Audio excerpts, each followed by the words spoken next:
अस्सलाम वालेकुम, मैं हूं इमरान आज़म और आप देख रहे हैं मेरा यूट्यूब चैनल इमरान आज़म व्यूज़। नाजरीन, घड़ी की सुइयां तेज़ी से चलना शुरू हो गई हैं और चीज़ें अब फैसला कुन राउंड की जानिब बढ़ रही हैं। आपको पता है कि कल यानी 16 तारीख को अहम मुज़ाकरात होंगे पीटीआई और हुकूमती कमेटी के दरमियान, और पीटीआई ने उस हवाले से ड्राफ्ट भी तैयार कर लिया है और दो ही मुतालबात हैं कि 26 नवंबर और 9 मई के जो वाक़यात हुए हैं उनकी तहकीकात के लिए जुडिशल कमीशन बनाया जाए और हमारे जितने भी बेगुनाह सियासी कैदी हैं, जेलों में हैं, उनको रिहा किया जाए। लेकिन अब सवाल ये पैदा होता है कि क्या कल के मुज़ाकरात में अगर हुकूमत जुडिशल कमीशन नहीं बनाती और उससे इनकार कर देती है तो फिर हालात क्या रुख इख्तियार करेंगे। इस हवाले से जो आम तरीन खबर ये है कि पीटीआई ने अपनी तैयारी मुकम्मल कर ली है और हुकूमत इस वक्त जो है दबाव में है, क्योंकि हुकूमत के पास दो ऑप्शन हैं। पहला ऑप्शन है कि वो जुडिशल कमीशन बना दे, और जुडिशल कमीशन बना दे तो फिर उसके बाद उसके नताइज कुछ भी हो सकते हैं। क्या हुकूमत उन नताइज को बर्दाश्त कर सकती है? और दूसरा ये है कि हुकूमत साफ इनकार कर दे और ये मुज़ाकरात यहीं पे ख़त्म हो जाएं। और इसमें यह है कि पीटीआई के पास अब जो है मज़ीद खोने के लिए तो कुछ नहीं रहा।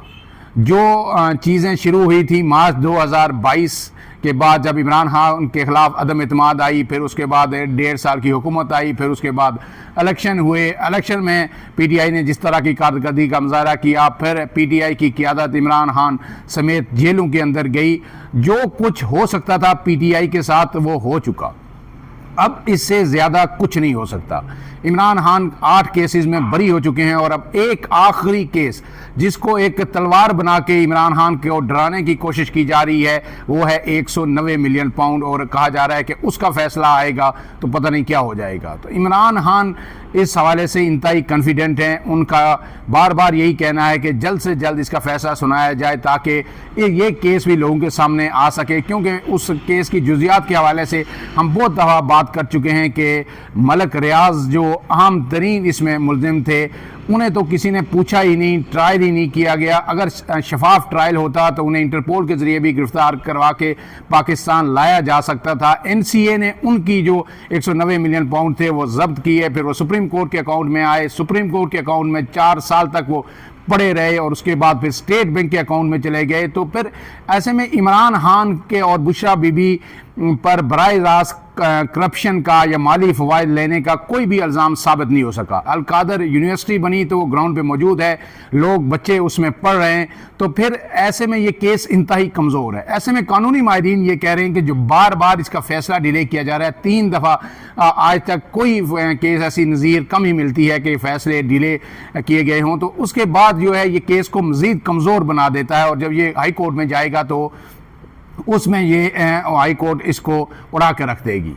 लेकिन अब आज जो है डिस्ट्रिक्ट एंड सेशन कोर्ट के बाहर बैरिस्टर गौर जो चेयरमैन पीटीआई हैं उन्होंने गुफ्तगू की है, क्योंकि पीटीआई ने एक दरख्वास्त अदालत में दायर कर रखी है 26 नवंबर को जो तशद्दुद हुआ लोगों के ऊपर, और पीटीआई का मौक़िफ़ है कि इसमें हमारे 12 लोग शहीद हुए जबकि 49 से ज़्यादा ज़ख्मी हैं और बेशुमार इसमें लापता हैं। लिहाजा इस पर जो है कार्रवाई की जाए और उसमें वज़ीर आज़म को भी फ़रीक बनाया गया है। आज पीटीआई ने उसमें मज़ीद अदालत को ये बताया कि हमारे मज़ीद 2 लोग जो ज़ख्मी थे, जो 49 में से, वो भी शहीद हो चुके हैं।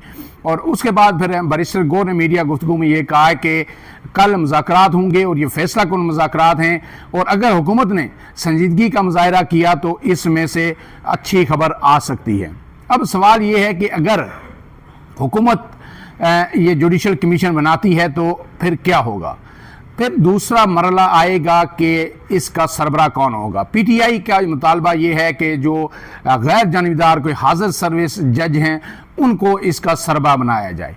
लेकिन अगर उन्हें बना भी दिया जाता है किसी एक जज को, आप मंसूर अली खान को ही ले लें कि अगर उन्हें ही सरबरा बना दिया जाता है तो क्या फौरी तौर पर पीटीआई या को कोई रिलीफ मिलेगा और उनका जो मौक़िफ़ है वो दुरुस्त साबित होगा? इमरान खान जो नून लीग है या हुकूमत है उसको कटहरे में खड़ा कर दिया जाएगा? ऐसा भी मुमकिन नहीं है, क्योंकि इसके बाद फिर जब नाम आएंगे सामने फिर उस पर बारगेन होगा, फिर उसके बाद एक जज इसका सरबराह बनेगा। बनेगा, फिर उसके नीचे असल काम तो जो कमीशन बनेगा उसने करना है। उसमें ISI के लोग भी होंगे, MI के भी होंगे, FIA के भी होंगे, पुलिस हुकाम भी होंगे, दीगर ये लोग उसमें शामिल होकर फिर उसकी तहकीकात होंगी और तवील तरीन तहकीकात ये हो सकती हैं। फौरी तौर पर दिनों में, हफ्तों में या इवन के महीनों में भी इसका नतीजा सामने नहीं आएगा। अब माजी के में अगर मैं आपको लेके जाऊँ, माजी में तो आपको पता है कि इससे पहले धांधली कमीशन भी बना था, उसका भी नताइज जो फाइंडिंग्स आई थी उन पे क्या हुआ। फिर उसके बाद फैज़ाबाद धरना कमीशन भी बना था, उसको वो जो सारा फैज़ाबाद धरने के खिलाफ जस्टिस काजी फायज ईसा ने एक फ़ैसला दिया था, तो कमीशन जो बना था उसने उस फैसले को ही उड़ा के रख दिया। तो इससे जो है नून लीग एक यानी एक एज ले सकती है कि अगर वो फौरी तौर पर कमीशन बना देती है। लेकिन नून लीग डर क्यों रही है?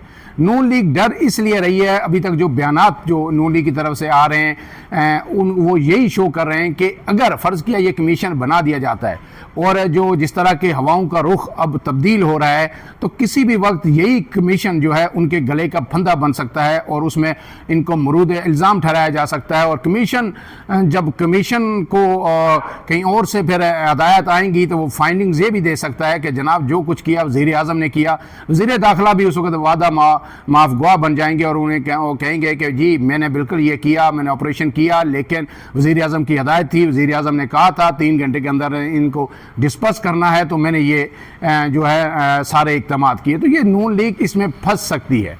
लेकिन अगर नून लीग कमीशन नहीं बनाती तो फिर भी फंसेगी। उसकी वजह क्या है कि इमरान खान का मौक़िफ़ एक दफ़ा दुरुस्त साबित होगा कि इमरान खान जो बार बार ये कह रहे थे कि जी इनके पास हमें देने के लिए कुछ नहीं है, इसलिए मैं इनसे मुज़ाकरात नहीं करना चाहता, मैं मुज़ाकरात करूँगा बराह रास्त इस्टेब्लिशमेंट से। तो अगर ये कमीशन भी नहीं बनाया जाता तो फिर उसके बाद इमरान खान ये कहेंगे कि मैंने जो कहा था वो बात दुरुस्त साबित हुई, हमने एहतिजाज किया, हमने सब कुछ करके देख लिया, हमें इंसाफ नहीं मिला, इन्होंने हमें जो है ना गोलियां चलाई, तशद्दुद किया, उसके बाद भी मैंने अपने लोगों के कहने पे, पार्टी रहनुमाओं के कहने पे मैंने मुज़ाकरात का फ़ैसला किया और मैंने सियासी कुतों से मुज़ाकरात का फ़ैसला किया। लेकिन हमारी ये जो डिमांड थी कि अगर हुकूमत गिल्टी नहीं है, हुकूमत ये समझती है कि उन्होंने कुछ भी नहीं किया और उनके हाथ जो हमारे लोगों के खून से रंगे हुए नहीं हैं, तो फिर उन्हें कमीशन बनाने में क्या अक़बात थी? वो कमीशन बना देते, कमीशन दूध का दूध और पानी का पानी कर देता और कमीशन का जो फैसला है डेफिनेटली वो हमारे लिए भी बाइंडिंग होती कि हम उसको भी मानते। लेकिन अब उन्होंने हमारे लिए ये सियासी कुतू से मुज़ाकरात का जो रास्ता था ये भी बंद कर दिया है। अब इसके बाद फिर हम अपना लाए अमल देंगे। अब सवाल ये पैदा होता है कि अगर इमरान खान इसके बाद 31 तारीख के बाद जो उन्हें डेडलाइन दी है सिविल नाफरमानी का जो प्रोग्राम पे अमल दरामद शुरू कर देते हैं, तो क्या हुकूमत ये बर्दाश्त कर सकेगी? और अगर इससे भी एक कदम आगे बढ़ के फ़र्ज़ किया कि इमरान खान एक और एहतिजाज की कॉल दे देते हैं, तो क्या होगा? लोग फिर KPK से चलना शुरू हो जाएंगे। अगर 50,000 नहीं आएंगे तो 15-20 हज़ार तो आएंगे। और अगर वो एक दफ़ा फिर डी चौक का रुख कर लेते हैं या कि वो संगजानी पे ही बैठ जाते हैं, तो क्या हुकूमत ये चीज़ अफोर्ड कर सकती है? हुकूमत फिर बैकफुट पे होगी। हर तरफ से मीडिया भी ये क्रिटिसाइज़ करेगा जी कि हुकूमत के साथ मुज़ाकरात भी हुए और हुकूमत ने संजीदगी नहीं दिखाई। उसकी वजह यह है कि जो बयानात आ रहे हैं ख्वाजा आसिफ की जानिब से और दूसरे जो एहसन इकबाल हैं, जिस तरह उनका लबो लहजा है, उन्हें अब ये हीट फील हो रही है कि अब हमारे जो पीछे से जो इस्टेब्लिशमेंट है वो हटना शुरू हो गई है। आपको पता है कि उज़मा बुखारी का एक बयान आया था चंद दिन पहले, एक महीने से ज़ायद हो गया, जब पहली दफ़ा जो 9 मई के मुकदमात जो PTI के लोगों को सज़ाएं हुई थी, तो जब उनको माफ़ी का ऐलान किया गया उनकी माफ़ी का, तो उन्होंने एक सवाल उठाया था, प्रेस कॉन्फ्रेंस की थी और उन्होंने कहा है कि अगर आप 9 मई के मुल्ज़मान को इसी तरह माफ़ करते रहेंगे तो फिर ये 9 मई के वाक़यात होते रहेंगे। तो ये किसको मैसेज दिया जा रहा था? सीधा यानी पाक फौज को, इस्टेब्लिशमेंट को और जो है ना सिपा सालार को ये मैसेज दिया जा रहा था कि अगर आप ये माफ़ियाँ करेंगे तो फिर जो है ना आप हमसे कोई शिकवा ना करना, ये इस तरह की चीज़ें होती रहेंगी। अब इसके बाद जो नून लीग जो एक सीपीएम्स की बात कर रहे थे इमरान खान के, जी कोई कॉन्फिडेंस बिल्डिंग मेजर्स होने चाहिए इस्टेब्लिशमेंट की तरफ से, हुकूमत की तरफ से, ताकि मुझे पता चले कि हुकूमत कितनी संजीदा है। तो उसमें जो है आपको पता है कि जो सेनेटर एजाज चौधरी हैं उनके प्रोडक्शन आर्डर के लिए दरख्वास्त नून लीग 2 साल से देती आ रही है, लेकिन बिल आखिर फिर अचानक जो चेयरमैन सेनेट हैं उन्होंने जो है प्रोडक्शन आर्डर उनके जारी किए, और जब जो इस्लामाबाद पुलिस कोट लखपत जेल लाहौर पहुंची तो आगे जेल इंतजामिया ने वो अहकाम मानने से इनकार कर दिया, यानी उन्होंने तो जारी कर दिया। उसके बाद फिर कल सेनेट में जो कुछ हुआ, जिस तरह जो लबो लहजा जो बिल्कुल बदल चुका था पीटीआई के लीडरों का, उसमें जो शिबली फराज ने जो खिताब किया, दूसरे रहनुमाओं ने जो किया, और उन्होंने बिल्कुल ताबड़तोड़ हमले किए हुकूमत पे, और जो चेयरमैन सेनेट से ये सवाल किया कि फिर आपकी अथॉरिटी क्या रह जाती है। तो चेयरमैन सेनेट उस पर कुछ भी नहीं बोले, उन्होंने कहा वज़ीर कानून इसका जवाब देंगे, और वज़ीर कानून ने भी जो जवाब दिया वो मज़ाक़ा खेज़ ही था। उन्हें मीडिया से भी गुफ्तगू की तो उन्होंने उसमें असल मुद्दे पे आने के बजाय ये कहा कि जी हमारे लोगों के भी प्रोडक्शन आर्डर जारी होते थे लेकिन उन्हें भी रिहाई नहीं मिलती थी। गोया इस्टेब्लिशमेंट ने तो अपना काम किया था कि कॉन्फिडेंस बिल्डिंग मेजर्स हों, और कम से कम एजाज चौधरी जो है तो 20 माह से जेल में है, उन्हें प्रोडक्शन आर्डर पे ईवान में पेश किया जाए, लेकिन वो नहीं किया गया। अब जो है कल का दिन बड़ा ही अहम है, ये फैसला कुन दिन होगा, और उसके बाद फिर जो चीज़ें हैं वो किसी भी तरफ बढ़ सकती हैं, और पीटीआई इसमें कॉन्फिडेंट है क्योंकि पीटीआई के पास अब खोने के लिए कुछ नहीं है, और पीटीआई ने मज़ीद दबाव बढ़ाते हुए जो है ना आज जो शिबली फराज हैं उन्होंने चेयरमैन सेनेट को ख़त लिखा है, जबकि उमर अयूब जो अपोजिशन लीडर कौमी असम्बली में है उन्हें स्पीकर अयाज सादक को ख़त लिखा है, और अलग अलग हदूद में ये कहा गया है कि जनाब जो चीफ इलेक्शन कमिश्नर हैं उनकी जो मुद्दत है ओहदे की वो 26 जनवरी को ख़त्म हो रही है। उसके साथ सिंध और बलूचिस्तान के जो मेम्बरान हैं इलेक्शन कमीशन के उनकी मुद्दत भी ख़त्म हो रही है, लिहाजा आइन के आर्टिकल 213 के तहत फौरी तौर पर पार्लिमानी कमेटियाँ तश्कील दी जाएँ, और ताकि नए चीफ इलेक्शन कमिश्नर और मेम्बरान का तकर्रर हो सके। अब जाहिर है कि जब कमेटियाँ तश्कील दी जाएंगी तो प्रोसीजर के तहत अपोजिशन से हुकूमत को बात करनी पड़ेगी। अपोजिशन इस वक्त पीटीआई है, सेनेट में भी पीटीआई अपोजिशन है, कौमी असम्बली में भी है, और चीफ इलेक्शन कमिश्नर एक मुतज़ा तरीन शख्सियत हैं। तो डेफिनेटली जो है वो उनके हवाले से फिर जब इंगेज होंगे तो फिर एक मतलब फिर हुकूमत पे दबाव आएगा, क्योंकि हुकूमत अगर उन्हें कंटिन्यू करना भी चाहे कोई 26वीं आईनी तरमीम का सहारा लेके या कोई और सहारा लेके, तो ये हुकूमत के लिए बड़ा मुश्किल होगा। तो हुकूमत एक जो है ना अब फंसती जा रही है।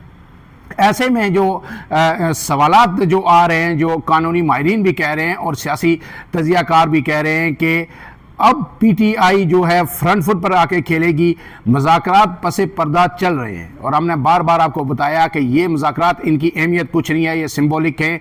मुज़ाकरात अली अमीन गंडापुर कर रहे हैं, मुक़्तदर कुव्वतों से कर रहे हैं, और जो पैगाम रसानी जो खान तक पैगाम लेके जाती हैं वो बुशरा बीबी लेके जाती हैं। और अली अमीन गंडापुर की भी आपको पता है कि जब इस कमेटी की मुलाकात बिलाखर हुई थी इतवार के दिन, तो उससे पहले 2.5 घंटे अली अमीन गंडापुर की इमरान खान से मुलाकात हुई, और उसमें इमरान खान ने जहां और इंस्ट्रक्शन दी वहां उन्होंने अली अमीन गंडापुर को भी लताड़ा और क़यादत को भी कहा कि आपने किसी सूरत डिफेंसिव नहीं होना, हमारे साथ इससे ज़्यादा क्या करेंगे, मुझे फ़र्ज़ किया 10 साल कैद और सुना देते हैं, हम फिर जिस तरह दिगर केसेस में ज़मानतें हों हम हाई कोर्ट में जाएंगे, दूसरे कोर्ट्स में जाएंगे, हमें ज़मानतें मिल जाएंगी, मैं जेल में रहूँगा, मसला नहीं है, मैंने 2 साल आलमोस्ट काट लिए, मज़ीद 2 साल काट लूँगा। लेकिन अब ऐसा होता हुआ नज़र नहीं आ रहा, क्योंकि अब जो रियासत है वो इस चीज़ की मुतम्मिल नहीं हो सकती। और 31 जनवरी के बाद 20 को आपको पहला पता है कि सदर ट्रंप हल्फ उठाएंगे, फिर जो है जो सफ़ीर यहाँ पे तैनात होंगे, और फिर 31 जनवरी तक चीज़ें वाइट एंड ब्लैक हो जाएंगी कि ये सूरत-ए-हाल किस तरफ जाएगी। और पीटीआई कॉन्फिडेंट है कि हमें इंशाअल्लाह अब इमरान खान अगर ज़्यादा टाइम भी लगा, बहुत ज़्यादा वक्त भी लगा, तो मार्च तक इमरान खान जेल से बाहर होंगे। अब नून लीग और जो इस्टेब्लिशमेंट का रोमांस था वो अब ख़त्म होने का वक्त आ चुका है। इस्टेब्लिशमेंट भी दबे अल्फाज में कहीं ना कहीं अंदरूनी खाना ये कह रही है कि इन सियासतदानों को इनके हाल पे छोड़ देना चाहिए, हम मज़ीद इनका बोझ जो उठा नहीं सकते, ये मलबा बार बार हम पे ही गिर रहा है, लिहाजा हमें अपना काम करना चाहिए और अब इनको आज़ाद छोड़ देते हैं कि ये इस मुल्क को किस तरह लेके चलते हैं। फ़िलहाल के लिए इतना ही। अपने मेज़बान इमरान आज़म को इजाज़त दीजिए। अल्लाह हाफ़िज़।